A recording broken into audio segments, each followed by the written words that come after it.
Hello guys, I'm the channel. Today I'm going to show you a few tips if you can't see the WhatsApp notifications on your Huawei Y91. So at the start, a little bit obvious I know, but try to reinstall your WhatsApp application. After that, make sure that you have a Do Not Disturb mode deactivated. You can find it in the top menu and make sure that you have this feature deactivated and the icon is gray, like here. After that, you can also go to the settings, choose the mobile network and tap on the data usage. Now tap on the network access, look for the WhatsApp and make sure that you have both of the checkboxes selected. Now go back and turn off the data saver if you have this feature activated.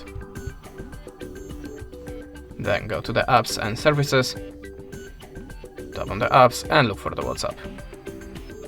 Tap on it and look for the permissions.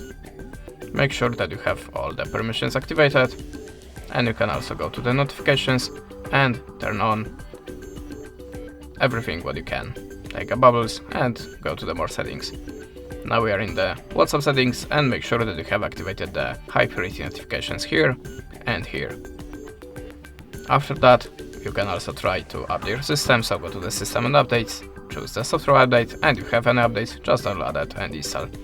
And the last recommendation from me, in the last step, if you still don't have the WhatsApp notifications, try to reset your network settings by opening the reset network settings and tap on this button again. Tap on this button again and everything should work fine. That's it. Thanks for watching, leave us a subscribe and a comment, and goodbye.